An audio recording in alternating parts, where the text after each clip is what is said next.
ఒకరికొకరు అర్థం చేసుకునే సేమ్ మెంటాలిటీలు కూడా సేమ్. ఇది ఎలా సాధ్యం? అదే భార్యాభర్తలు ఇలాంటి వాళ్ళు వేలల్లో లోకి రాగానే, కానీ మీరు నాకు చాలా పరిచయం, హృదయంలో వచ్చేస్తుంది. అంటే మీరు ఇద్దరు యాక్టింగ్ చేస్తుర్రా మా ముందు?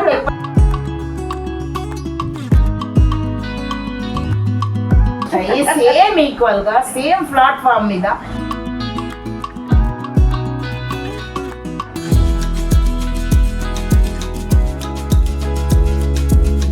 ఎంత మగవాళ్ళు పిలిచినా కానీ ఇంట్లో ఆడవాళ్ళ ఆప్యాయత పలకరింపు రాగానే హగ్ చేసుకుంది.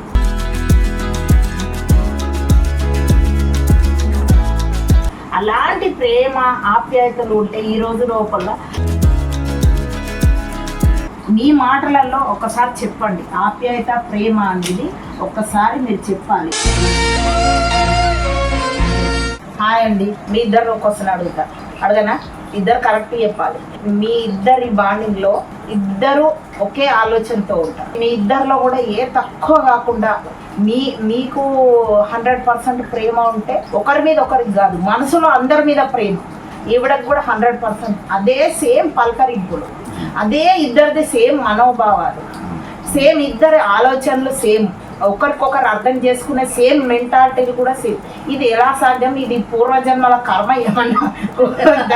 ఇది అదే భార్యాభర్తలు ఇలాంటి వాళ్ళు వేలల్లో ఒకరు ఉంటారు. మీ ఇద్దరు నేను ఇంట్లోకి రాగానే నాకు లక్ష్మి గారు ఈ రోజు పరిచయం, కానీ మీరు నాకు చాలా పరిచయం. ఒక్కసారి పిలవగానే మీరు హార్ట్లోంచి పిలవగానే స్త్రీ అనగానే అది హృదయంలో వచ్చేస్తుంది. రాగానే లక్ష్మి గారు కూడా సేమ్ హార్ట్లోంచి పిలిచారు. అంటే మీరు ఇద్దరు యాక్టింగ్ చేస్తుర్రా మా ముందు, లేకపోతే మీ ఒరిజినల్ క్యారెక్టర్లే అలా ఉంటాయా? ఈ మెంటాలిటీలు ఎలా కలిసాయి, ఈ మనోభావాలు ఎలా కలిసాయి? సేమ్ ఈక్వల్ గా సేమ్ ప్లాట్ఫామ్ మీద ఒకరికొకరు తక్కువ కాకుండా ఈక్వల్ గా ఉన్నారు. Thank you Shri. అడిగినందుకు మనోభావాలు అనే మాట వాడకూడదు, మాకు అవి లేవు. అవి ఉంటే చాలా ఇగో వస్తుంది, అవి ఏమి లేవు. Very good. అందరినీ ఆప్యాయంగా పలకరించడం, మర్యాద పూర్వకంగా ఆహ్వానించడం, ఎటువంటి కల్మషం లేకుండా ఉండటమే మా ఇద్దరిలో ఉన్నటువంటి అండర్స్టాండింగ్. ఒకవేళ నేను లేనప్పుడు మీరు వచ్చినా ఇంతే ఎఫెక్షనబుల్గా ఉంటుంది. మా శ్రీమతి శుభలక్ష్మి కానీ, మా కుమారుడు ఈశ్వర్ కానీ, మా కోడలు మానస కానీ అంతే ఎఫెక్షనబుల్గా ఉంటారు. అంటే అందరు బహార్ అంటారు, అలాంటిది ఏమి ఉండదు మన దగ్గర. అందరు ఎలా ఉంటుందో బహార్ అలాగే ఉంటుంది. అదొకటి. ఇంకోటి ఏంటంటే యాక్టింగ్ అంటే మేము ఇద్దరం యాక్టింగ్ చేస్తాం. మా అంటే యాక్టింగ్ అనేదే ఉండదు. ఇప్పుడు మీరు వెళ్ళిపోయింది అమ్మా, వెళ్ళిపోయారండి ఇల్లు, ఇప్పటికైనా వెళ్ళారండి, అలా ఉంటుంది. ఇంకా కొద్దిసేపు ఉంటే బాగుండేమో అనిపిస్తుంది, అనిపించాలి కూడా, అట్లా ఉంటుంది. శ్రీతో కూడా మాకు మంచి పరిచయం ఎప్పుడు కూడాను. తను ఇందాక ఇప్పుడు మా ఇంటికి వచ్చే ముందు, మా ఇంటికి ఒకసారి ముందు వచ్చారు, పాప బర్త్డేకి వచ్చారు. అయితే అప్పుడు వెళ్ళి చూడడానికి అవ్వలేదు, కానీ ఈరోజు వారి బ్రదరు రాఘవేంద్రరావు గారితో రావడం మాకు చాలా ఆనందంగా ఉంది. ఎందుకంటే తను హోల్ హార్టెడ్గా ఉంటుంది శ్రీ, మేము కూడా అంతే హోల్ హార్టెడ్గా ఉంటాం. ఎందుకంటే మాకు చాలా బాధల్లో నుంచి బయటకు వచ్చిన వాళ్ళం కాబట్టి ఆ బాధల్లో ఉన్న ఎఫెక్షన్ ఏంటి, ఆ బాధల్లో ఉన్న సంతోషం ఏంటనేది మాకు బాగా అనుభవించాం. కాబట్టి మా ఆవిడ కూడా 18 ఏళ్ళు టీచింగ్ ప్రొఫెషన్లో ఉండి పిల్లలిద్దరినీ చాలా కిడ్స్ వాడి చిన్న పిల్లల దగ్గర నుంచి ఈరోజు పీజీల వరకు తీసుకొచ్చిందంటే దా టోటల్ క్రెడిట్ కోర్సు మా వైఫ్ శుభలక్ష్మి.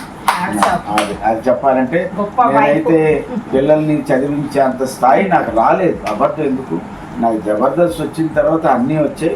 ఈరోజు కొడుకు ప్రయోజకుడు అయ్యాడు, కోడలు కూడా అందొచ్చింది. కాబట్టి మేము ఈరోజు ఏదో భగవంతుడి దయ వల్ల ఒక 2 బెడ్రూమ్ ఫ్లాట్లో ఈఎంఐ రూపంలో ఉంటున్నాం. అది చెప్పాలండి, మొత్తం డబ్బులన్నీ ఇచ్చేసాం అనుకోకండి, ఇంకా ఈఎంఐ రూపంలోనే ఈ అమ్మాయితో కలిసి ఉంటున్నాం.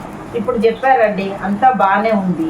కానీ నిజంగా చెప్పాలంటే ఈరోజు సార్ గారిని నేను ఒక దగ్గర కలుద్దాం అనుకున్నాను, కానీ లక్ష్మి గారు, శుభలక్ష్మి గారు ఏమన్నారంటే, సార్ చెప్తున్నారు ఇంటికి వచ్చాక ఏమన్నారంటే, మీరు మేడం దగ్గరికి అక్కడికి వెళ్తే మీరు ఒక్కరే చూస్తారు, ఇక్కడికి వస్తే మేమందరం చూస్తామని చెప్పేసి రాగానే ఎంత హ్యాపీగా నన్ను ఆప్యాయంగా దగ్గర తీసుకుందంటే నాకు అప్పుడు అనిపించింది. ఆ క్వశ్చన్ నేను వచ్చినప్పటి నుంచి అడగాలనుకున్నాను, మీ ఇద్దరి లోపల ఇంత ప్రేమలో ఎదుటి మనిషిలో నాకు అది అర్థం కాలేదు.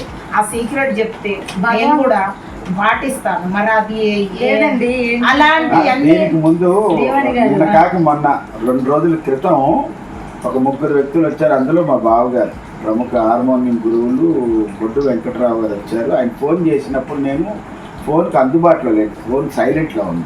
కానీ డైరెక్ట్గా మా చెల్లమ్మ, ఇంతకుముందు వాళ్ళు వచ్చారు ఫ్యామిలీతో, మా నాన్నమ్మ చెల్లమ్మ, మా బావగారు బొడ్డు వెంకటరావు గారు ప్రముఖ హార్మోనియం గురువులు, డివి సుబ్బారావు గారికి హార్మోనియం ప్లేయరు, ఇప్పుడు వాళ్ళ మనవడు గారు జూనియర్ డివి సుబ్బారావు గారికి హార్మోనియం గురువులు, చాలా సుప్రసిద్ధ హార్మోనియం గురువులైన నేను ఫోన్ అందుబాటులో లేదు, ఎత్తలేదు. వెంటనే చెల్లెమ్మకు ఫోన్ చేస్తే తను మీరు ఎక్కడున్నారు ఏంటి, మీరు వచ్చేయండి, తను వేరే చోట ఉన్నారు, మీరు వచ్చేసేయండి అంటే వాళ్ళు బయలుదేరిపోయిన తర్వాత నేను ఇంటికి వచ్చిన తర్వాత ఎందుకో ఫోన్ చూసుకుంటే మిస్డ్ కాల్ ఉంది. వెంటనే నేను చూసి ఇప్పుడే చెల్లెమ్మతో మాట్లాడాను, బాబుగా నేను వస్తున్నానంటే అంత నేను లేకపోయినా అంత అభిమానపూర్వకంగా ఆహ్వానించడంలో నాకన్నా ఒక మెట్టు పైన ఉంటుంది మా ఆవిడ. మీరు చెప్పండి, మీరు ఏ విధంగా మీరు ఇప్పుడు సార్ నేను అడిగిన క్వశ్చన్కి మీరు కూడా ఆన్సర్ చెప్పాలి. నాకు ఎలా అనిపించిందంటే నా ఇంట్లో, నా సొంత ఇంట్లో, నా పుట్టింట్లో కానీ మన ఇంట్లో వాళ్ళలాగానే ఒక ఆప్యాయత పలకరింపు, ఎంత మగవాళ్ళు పిలిచినా కానీ ఇంట్లో ఆడవాళ్ళ ఆప్యాయత పలకరింపు రాగానే హగ్ చేసుకొని ఏంటి ఒక ఎన్నో సార్లు పాత పరిచయం అన్నట్టు హగ్ చేసుకుంది. అదే సార్ కూడా అలాంటి ప్రేమ ఆప్యాయతలు ఉంటే ఈ రోజు లోపల ఎవరికి డైవర్స్ కావు, ఏమి కాదు. మేడం గారు కూడా మీరు కూడా మీ మాటలలో ఒకసారి చెప్పండి, ఆప్యాయత ప్రేమ అనేది ఒక్కసారి మీరు చెప్పాలి. అలా ఏడకూడదు మీరు. లేదండి, బంధువులు భగవంతుడి కన్నా గొప్పవాళ్ళండి. భగవంతుడు దేవుడి మూలకి వెళ్ళగానే భగవంతుడు కనిపిస్తాడు. బంధువులు అలా కనబడరు, వాళ్ళు వచ్చినప్పుడే మనం అభిమానంగా చూసుకోవాలి.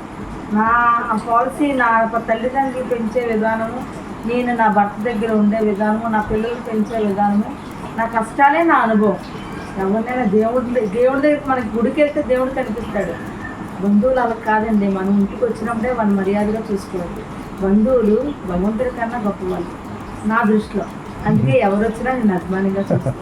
ఆ అభిమానాలే, మీ కష్టాలే మిమ్మల్ని ఇంతవరకు తీసుకొచ్చాయి. మీ ఇంటికి వచ్చిన నా బ్లెస్సింగ్సే ఎంత అంటే మీరు ఏడుస్తున్నారు కదా. నేను ఫస్ట్ రాగానే మీ ఆత్మీయత ఫస్ట్ పలకరింపుకు నాకు ఏడుపుకు తన్నుకొచ్చింది. కానీ ఏంది నేను ఏం మాట్లాడలేకపోయానండి, నిజంగా చెప్తున్నా. అసలు ప్రేమ అనేది ఇంట్లో నేను ఎప్పుడో చిన్నప్పుడు చూసిన ప్రేమ ఇక్కడ ఉందండి. నాకు నేను చెప్పలేకపోతున్నా మాటలలో. అది నాకు సీక్రెట్, మీ అందరికీ. అంటే మా సుబ్బలక్ష్మి ఏడుపులో అర్థం ఏంటంటే మేము ఎక్కువగా ఎవరికి వెళ్ళాల, అంటే వెళ్ళే పరిస్థితి లేదు. అంటే ఆర్థిక పరమైన ఇబ్బందులు ఉన్నాయి, నేను సెటిల్ అవ్వలేదు, పిల్లలు చూస్తే చిన్న పిల్లలు, అంటే అమ్మా నాన్న దగ్గర ఉన్నంతసేపు బాగానే ఉంది. ఇంక మేము విడిగా ఉన్నప్పుడు తర్వాత ఇంక నా సంపాదన మీద డిపెండింగ్ అయ్యేది. అందువల్ల ఎవరు మా ఇంటికి రావడానికి లేదు.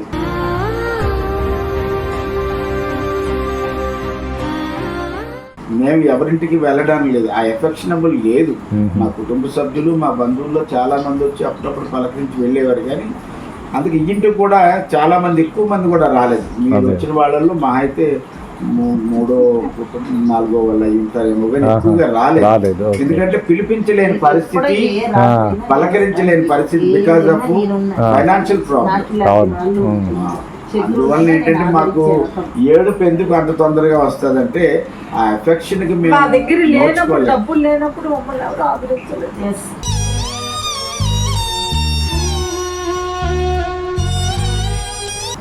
ఇదేంటంటే నా దృష్టిలో ఒకటండి, మీరు చాలా కష్టపడి పైకి వచ్చి ఇప్పుడు జబర్దస్త్ అప్పారావు అనేది ఒక చిన్న ఒక అబ్బాయికి కూడా తెలియని వాళ్ళు లేరు.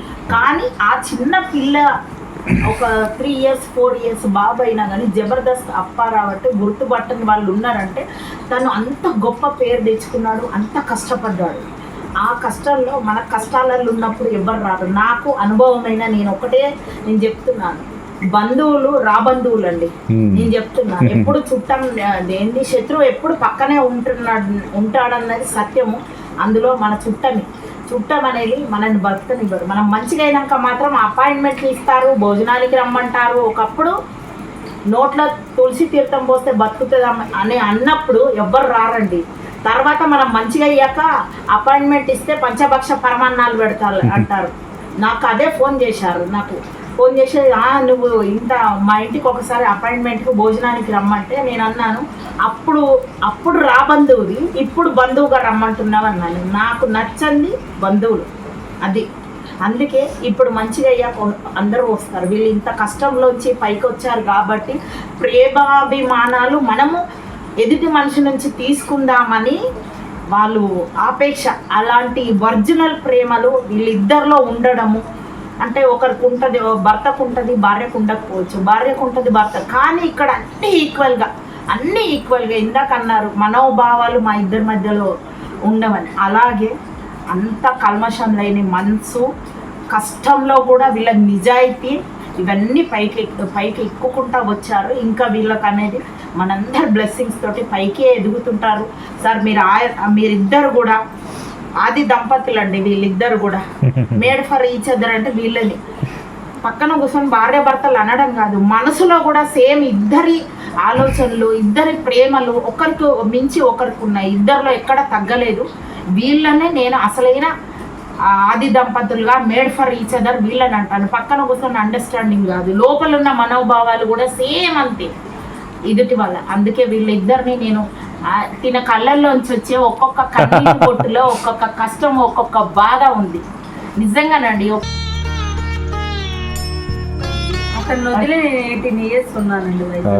పిల్లలను చూసుకుంటూ ఇక్కడ కష్టపడుకుంటూ, ఇక్కడ భార్య కూడా ఒక చల్లనీటికి వేడి నీళ్ళు తోడన్నట్టు తను కూడా కష్టపడుకుంటా పిల్లలు భర్తను వదిలేసి అతను అక్కడ బిజీలో ఉండి పిల్లల్ని చూసుకోవడం, ఒక భర్త లేకపోతే ఇంట్లో అన్ని సరుకులు తెచ్చుకోవడం, పిల్లల్ని చూసుకోవడం, స్కూల్, ఇదంతా కష్టంలోంచి పైకి వచ్చిన 2000లో నేను ఇండస్ట్రీకి వచ్చా. 2000లో మన సెల్ ఫోన్స్ లేవు. అప్పుడు నేను ఉత్తరాలు రాసేవాడిని. ఉత్తరాలు కూడా అప్పట్లో 15 పైసలు ఎంతో కార్డు ఉండేది, 10 పైసలు 15 పైసలు కార్డు ఉండేది. కార్డే రాసేవాడిని. మనం ఒక ఎన్వలప్లోనూ ఒకసారి చెప్పారు ఎన్నో కిలోమీటర్ల వరకు మీరు అప్పుడు ఇది రాకముందు కూడా నడకే ఉండేది. మాది చాలా వరకు నడక మీదే ఉండేది. అంటే మనం ఆటోలు, షేరింగ్ ఆటోల్లో వెళ్ళేది, సొంతంగా ఇప్పటిలాగా క్యాబ్ కట్టించుకొని ఆటో కట్టించుకొని వెళ్ళేది లేదు. అందువల్ల ఏంటంటే ఇప్పటికీ మా ఆవిడ, నేను హైదరాబాద్లో ఉండి ఫ్యామిలీ అంతా వైజాగ్లో ఉన్నప్పుడు ఫోన్లు వచ్చి ఫస్ట్ ఫోన్ కూడా తనే కొనిచ్చింది. 2000లో నోకియా జబ్బ ఫోన్ ఉండేది, 2500 ఎంతో. ఆ ఫోన్తోనే ఎంట్రీ ఇచ్చాను నేను ఇక్కడికి.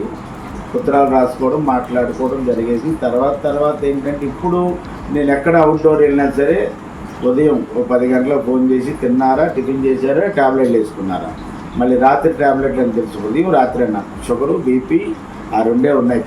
మోకాళ్ళ నొప్పులు ఇప్పుడు 3వ ట్యాబ్లెట్ జాయిన్ అయింది, మోకాళ్ళ నొప్పులు. అంతకుమించి ఇంకేమీ లేదు. ఆరోగ్యం అంతా బాగానే ఉంది. ఎప్పుడు చూసినా తిన్నారా, ట్యాబ్లెట్ వేసుకున్నారా, తిన్నారా, ట్యాబ్లెట్ వేసుకు, ఈ 2 మాటలు ఉంటుంది. అది మోర్ ఎనర్జీ ఇస్తారు. మనం మర్చిపోయినా అరే భోజనం చేసేసారి మాటల్లో కూడా ట్యాబ్లెట్ వేసుకోకుండా.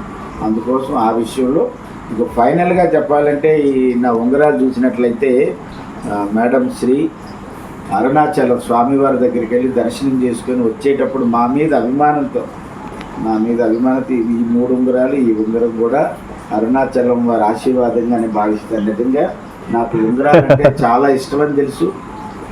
నా టార్గెట్ చాలామంది జనాలకు తెలుసు. ఈ ఉంగరాలు చూసినప్పుడు ఏదో ఒక వైబ్రేషన్లా వచ్చింది.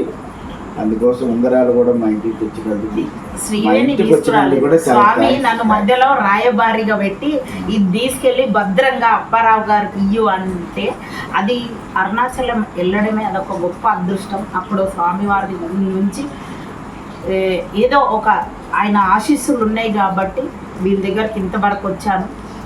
చాలాసార్లు అరుణాచలం అనే సినిమా పేరు విన్నాం, స్వామి గురించి విన్నాం, కానీ ప్రత్యక్షంగా వెళ్ళే అవకాశం రాలేదు.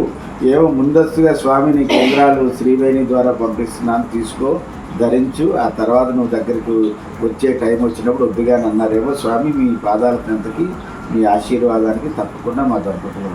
అలాగే అండి. ఇంకోటి ఏంటంటే వీళ్ళు ఇన్ని రోజుల కష్టానికి ఇప్పుడు కాస్త హ్యాపీగా ఉన్నారు కదా. కొంతమంది ఎన్ని కష్టాలు పడ్డా కానీ లైఫ్లో ఇంకా వాళ్ళకు సంతోషం అనేది ఉండదు. వీళ్ళు ఈ కష్టానికి ఇప్పుడు హ్యాపీగా వాళ్ళ కోడలు, కొడుకో, మనవరాలతో ఎంత హ్యాపీగా ఉన్నారంటే అంత సంతోషంగా ఉన్నారు, అంత హ్యాపీగా ఉన్నారు. ఈ సంతోషము, ఈ హ్యాపీనెస్, వీళ్ళిద్దరిలో లవ్ అండ్ అఫెక్షన్ ఏ రోజు కూడా కష్టాల్లో ఉన్నప్పుడు కూడా కించెప్పుడు కూడా తగ్గలేదు. అదే ఇప్పుడు కూడా ఉంది. అదే నేను చెప్తున్నాను, మేడపరించే ఆది దంపతులు లాంటి శివపార్వతులు లాంటి గొప్ప వ్యక్తిత్వం గల మనుషులు. మీ అందరి బ్లెస్సింగ్స్ అందరికి ఉండాలి సార్. మా అందరి బ్లెస్సింగ్స్ కూడా మీకు కూడా ఉండాలి. ఇలాగే ఆయురారోగ్యాలతోటి మీరు చల్లగా ఉండి 10 మంది నవ్విస్తూ అవే మీ బ్లెస్సింగ్స్ సార్ మా అందరికి కూడా. Thank you sir. కెమెరామెన్ రాఘవేంద్రతో and Srivani garu thank you so much. అది థ్యాంక్ యూ